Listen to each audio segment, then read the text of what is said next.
Bab 345. Di markas militer, meja sudah disiapkan. Yuda, Herdian, Basuki, dan Chandra sudah menunggu sambil melihat ke pintu markas. Ekspresi mereka terlihat cemas. Dekret kerajaan sudah sampai di luar kota. Sebentar lagi, dekret itu akan sampai di markas militer. Setelah mendapat kabar, mereka segera mengabari Wira, tetapi dia tidak kunjung datang. Mereka semua terus berkomentar. Sudah 2 jam, kenapa Tuan Wahyudi belum datang? Kasim yang menyampaikan dekret hampir sampai. Gawat kalau Tuan Wahyudi melewatkan dekret pemberian gelar. Menurutmu, kali ini pemerintah akan memberi Tuan Wahyudi gelar dan jabatan apa? Setelah menembak mati Raja Tanui dan mengalahkan 100.000 kavaleri bangsa Agrel, setidaknya dia akan mendapatkan gelar Amangkurat.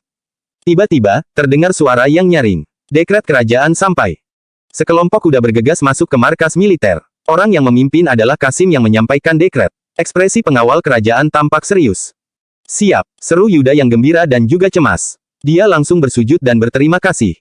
Kasim membaca dekret. Raja mengumumkan, bangsa Agrel menyerang daerah selatan dan merebut wilayah kerajaan Nuala. Para prajurit ini mempertaruhkan nyawa untuk berusaha membunuh musuh. Mereka menembak mati Raja Tanui, menangkap Giandra, memusnahkan 30.000 pasukan infanteri bangsa Agrel. Membunuh 30.000 kavaleri bangsa Agrel, dan menangkap 40.000 pasukan bangsa Agrel. Ini adalah kontribusi besar. Kasim itu melanjutkan, Raja memberi hadiah kepada Yuda yang setia pada negara dan memimpin peperangan untuk mengalahkan bangsa Agrel.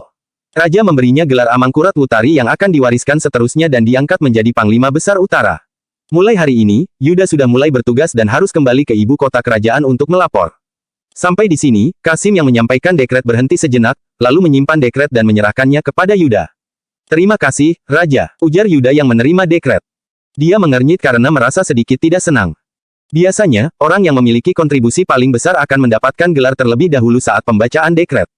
Ternyata, Yuda yang mendapatkan gelar terlebih dahulu, bukan Wira. Di dalam laporan, Yuda menuliskan dengan jelas bahwa strategi Wira yang membuat mereka memenangkan peperangan kali ini. Tanpa strategi Wira, kalaupun menambahkan 100.000 pasukan, Yuda juga belum tentu bisa mengalahkan Raja Tanui. Kenapa cara pemerintah memberikan gelar seperti ini? Setelah itu, para prajurit pun membahas hasil pembacaan dekret ini. Panglima Yuda diberi gelar Amangkurat. Kontribusinya begitu besar, tentu saja dia diberi gelar Amangkurat. Lagi pula, ini bukan pertama kalinya Amangkurat ketika Panglima Dirga masih hidup, dia punya gelar Adipati Agung. Waktu itu, Panglima Yuda punya gelar Amangkurat Luhur. Setelah memberi Panglima Yuda gelar, seharusnya giliran Tuan Wahyudi, kan? Tuan Wahyudi diberi gelar apa? Ya. Pasti Amangkurat juga. Kalau di peperangan ini nggak ada Tuan Wahyudi, hasilnya nggak akan menjadi seperti ini. Benar, Tuan Wahyudi juga akan diberi gelar Amangkurat. Tapi, Tuan Wahyudi belum datang. Bagaimana ini? Paling-paling, nanti baru diterima. Namun, Kasim mengeluarkan 3 dekret. Lalu membaca tanpa henti. Letnan Jenderal Herdian, Basuki, dan Chandra bertarung mati-matian saat kota diterobos. Raja memberi mereka jabatan Komandan Utara. Chandra tetap bertugas di perbatasan Loko. Sedangkan Herdian dan Basuki kembali ke ibu kota kerajaan untuk melapor. Terima kasih, Raja, seru Herdian, Basuki, dan Chandra. Mereka pun mengernyit sambil diam-diam mengeluh. Dari Letnan Jenderal menjadi Komandan, berarti naik 2 tingkat sekaligus. Tentu saja, mereka merasa senang. Akan tetapi, yang membuat mereka merasa tidak nyaman adalah mereka yang diberi gelar setelah Yuda, bukan Wira. Apa pemerintah menganggap kontribusi Wira tidak bisa dibandingkan dengan mereka sehingga diberi gelar belakangan? Namun, Yuda dan mereka bertiga menuliskan kontribusi Wira dengan jelas di laporan. Kenapa pemerintah tidak memberi Wira gelar? Kemudian, para prajurit berkomentar lagi. Ada apa ini? Bahkan ketiga Letnan Jenderal sudah diberi gelar, kenapa Tuan Wahyudi belum? Benar, berdasarkan kontribusi Tuan Wahyudi, Panglima Yuda pun mengakui seharusnya Tuan Wahyudi yang diberi gelar dulu. Mungkin karena Tuan Wahyudi belum datang. Kasim yang menyampaikan dekret juga nggak kenal dengan Tuan Wahyudi. Mana mungkin dia tahu Tuan Wahyudi nggak datang? Kita lihat saja nanti. Kemungkinan karena kontribusi Tuan Wahyudi terlalu besar, jadi, pemerintah nggak mengikuti aturan dan memberinya gelar terakhir. Kasim melanjutkan pembacaan dekret mengeluarkan selembar dekret kerajaan lagi, semua prajurit sudah menunggu. Kemudian, terdengar suara Kasim yang nyaring.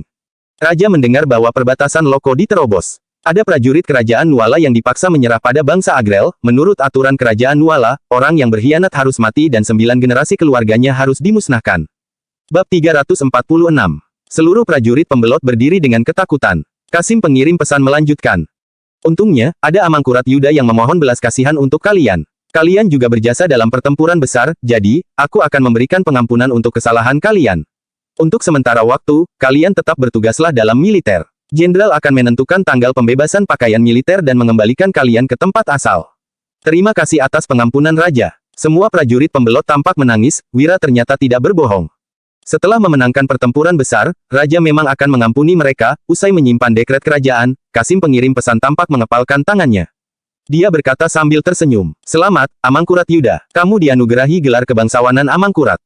"Terima kasih, Kasim," ucap Yuda. Kemudian, dia mengernyit seraya berkata, "Apakah isi dekret sudah selesai dibacakan?" Kasim pengirim pesan mengulurkan tangannya sambil menjawab, "Sudah." Layaknya disambar petir, wajah para prajurit tiba-tiba berubah. Kegembiraan yang sebelumnya mereka rasakan tiba-tiba menghilang, tidak ada satu pun dari mereka yang bisa merasa senang lagi. Yuda memegang dekret kerajaan dengan urat-urat tangannya yang tampak menonjol. Dia berkata, "Aku dan ketiga letnan jenderal sudah menyatakan prestasi Tuan Wahyudi dengan jelas, kenapa istana nggak memberikan Tuan Wahyudi penghargaan?" "Maksudmu, Wira si cendekiawan itu?" "Iya," tanya Kasim pengirim pesan itu. Dia tertegun sejenak, lalu berkata dengan suara rendah. Awalnya, Yang Mulia ingin memberikan imbalan berupa pangkat pejabat tingkat ke-9 kepada Wira karena dia sudah berjasa atas pengungkapan rahasia pembuatan senjata. Tapi, setelah penasihat kiri membawa dia untuk menghadap Yang Mulia malah marah, bahkan membatalkan pemberian pangkat pejabat tingkat ke-9 kepadanya. Timpal si Kasim. Apa? Yuda, Herdian, Basuki, dan Chandra yang mendengar ucapan Kasim dari jarak dekat sangat terkejut dan kesal hingga tubuh mereka gemetaran. Wira sudah berprestasi besar, bukan hanya tidak menganugerahi gelar, Raja bahkan ingin merampas rahasia pembuatan senjatanya dan hanya memberi Wira pangkat pejabat tingkat ke-9. Bukankah ini sebuah penghinaan? Dalam sekejap, semua orang tidak bisa berkata-kata. Mereka hanya menunjukkan ekspresi yang suram. Meskipun para prajurit tidak tahu detailnya, mereka juga tahu bahwa Wira tidak mendapatkan penghargaan. Mereka pun menekan amarah di dalam hati. Suasana di lokasi menjadi sangat tegang. Melihat situasi ini, Kasim pengirim pesan dan para pengawalnya pun bergegas ke pengadilan daerah. Ketika kota runtuh, Farhan yang bertahan dengan gigi saja mendapatkan penghargaan. Di dalam markas militer, suasana benar-benar suram. Tidak ada satupun dari mereka yang merasa senang atas kenaikan pangkat ataupun penganugerahan gelar kebangsawanan. Para jenderal saling memandang dan tidak ada yang tahu harus berkata apa. Apa yang sebenarnya dipikirkan Raja? "Diam, jangan membahas Raja dengan sembarangan. Apakah kamu ingin mati? Bagaimana kita bisa memberitahu Tuan Wahyudi tentang ini? Setelah meraih kemenangan besar, kenapa istana nggak memberikan penghargaan kepada Tuan Wahyudi? Semua keuntungan diambil oleh kita. Aku merasa nggak pantas memperoleh kenaikan pangkat ini." Semua jenderal memiliki ekspresi yang muram. Chandra berkata, Bagaimana kita bisa menjelaskan ini kepada Tuan Wahyudi?" Raut wajah Yuda tampak serba salah.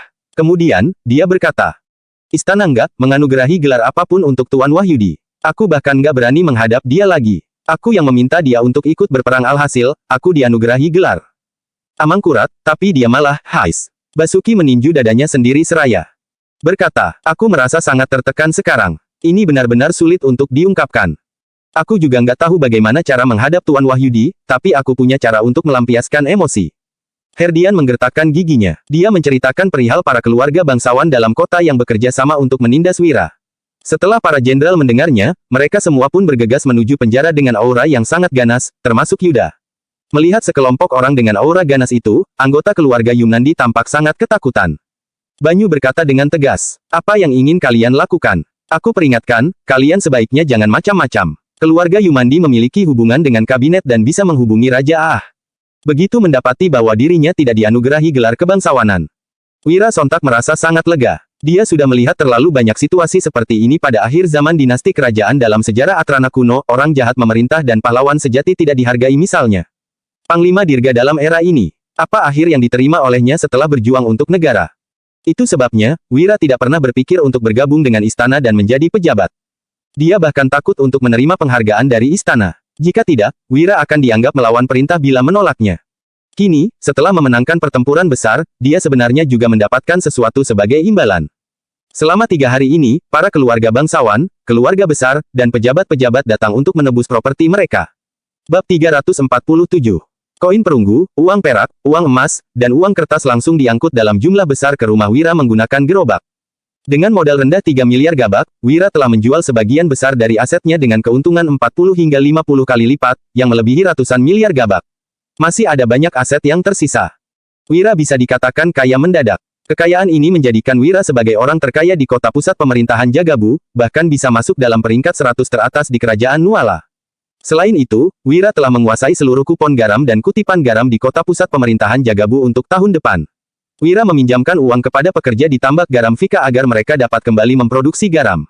Wira juga telah membuat peralatan yang dapat digunakan untuk menggali sumur sedalam 1000 meter, lalu diam-diam memberikannya kepada Wisnu dan adik-adiknya. Kini, tambak garam Vika telah sepenuhnya berada di bawah kendali Wira. Target Wira datang ke kota pusat pemerintahan Jagabu telah tercapai dengan sangat baik. Bahkan melampaui ekspektasinya. Wira hendak pergi ke markas militer untuk mengucapkan selamat tinggal kepada Yuda dan yang lainnya, lalu kembali ke Kabupaten Uswal. Pada malam itu, Yuda malah datang ke rumah Wira dengan sejumlah jenderal. Tuan Wahyudi, kami sangat bersalah. Kami telah mengambil semua penghargaan yang seharusnya diterima olehmu. Begitu bertemu dengan Wira, Yuda dan para jenderal langsung berlutut di tanah. Bangunlah, apa yang sedang kalian lakukan? Apa kalian menganggapku sebagai saudara? Tanya Wira. Setelah meminta para pasukan Zirah Hitam dan jenderal berdiri, Wira pun berkata sambil tersenyum. Kalau kalian benar-benar memahamiku, kalian seharusnya tahu bahwa aku nggak suka bersujud. Seandainya istana benar-benar memberikanku jabatan, aku harus bersujud kepada orang-orang di istana setiap harinya. Itu akan sangat membuatku merasa nggak nyaman. Hasil akhir seperti ini malah membuatku sangat bahagia. Lanjut Wira, Yuda, Herdian, Basuki, dan Chandra tampak tersenyum paksa, tetapi merasa sangat sedih dalam hati mereka. Mereka tahu bahwa Wira mengatakan itu untuk menghibur mereka, dia sudah berprestasi begitu besar, tetapi tidak diberikan penghargaan apapun. Bagaimana mungkin Wira tidak merasa sedih? Sudahlah, jangan berekspresi muram lagi. Aku akan memberikan kalian sesuatu, ucap Wira. Dia melambaikan tangannya, lalu pasukan Zirah Hitam pun menarik beberapa gerobak ke depan aula. Begitu gerobak dibuka, para jenderal tampak tercengang. Bayangan yang bersinar putih dan emas yang berkilauan tampak bersinar di bawah lampu dengan cahaya yang mencolok. Yuda mengernyit seraya bertanya, Tuan Wahyudi, apa yang sedang kamu lakukan? Herdian, Basuki, dan Chandra juga mengangkat kepala mereka dengan sangat penasaran.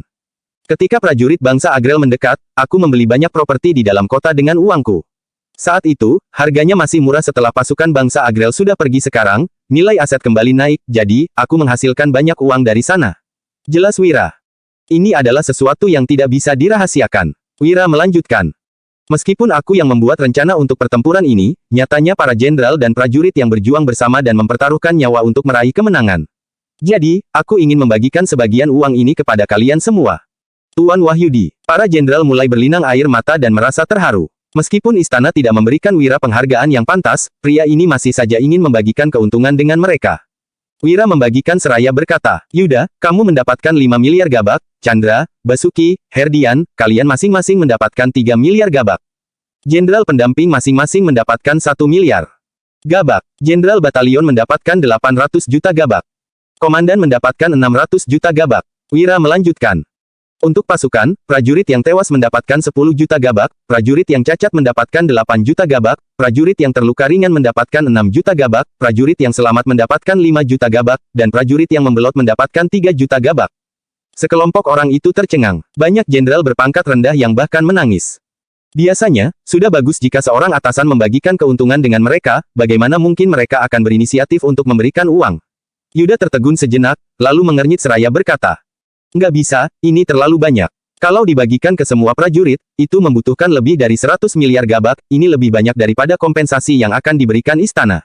Kalau sampai tersebar, kamu akan terlibat dalam masalah, Tuan Wahyudi. Para jenderal lainnya juga mengangguk setuju. Ini bukan uang dariku, seru Wira. Dia menjelaskan dengan ekspresi serius. Sebelum pertempuran besar, Panglima Yuda, kamu memberikanku 100 juta gabak Letnan Jenderal Herdian, Basuki, dan Chandra, kalian memberikanku 30 juta gabak termasuk uang dari para prajurit yang disimpan oleh kalian. Kalian menyerahkan semua uang itu kepadaku, lalu aku menginvestasikannya, setelah menghasilkan keuntungan, aku mengembalikan uangnya kepada kalian. Apa hubungannya dengan kompensasi dari istana? Tanya Wira. Benar juga, Tuan Wahyudi, perkataanmu sangat masuk akal. Uang ini adalah hasil dari investasi kami. Para jenderal itu segera memahami alasan di balik tindakan Wira. Yuda mengernyit sejenak, lalu mengangguk setuju. Alasan ini cukup masuk akal. Bukan hanya bisa membungkam istana, perhatiannya juga bisa teralihkan ke markas militer. Hal ini supaya tidak ada yang mencurigai uang yang dibagikan oleh Wira. Metode ini akan menguntungkan semua orang, jika tidak, apabila ada yang meniru tindakan Wira ke depannya. Berdasarkan sikap istana terhadap Wira, mereka pasti akan mempermasalahkan uang ini. Setelah menjadi jenderal selama beberapa tahun, Yuda tahu jelas semiskin apa istana. Para jenderal pun pergi dengan hati yang penuh rasa syukur. Malam itu, gerobak penuh dengan koin perunggu, uang perak, dan uang emas tiba di markas militer. Setiap prajurit menerima sejumlah uang yang sesuai dengan kontribusi mereka. Kediaman Darmadi juga mendapatkan kunjungan dari seseorang yang tidak terduga.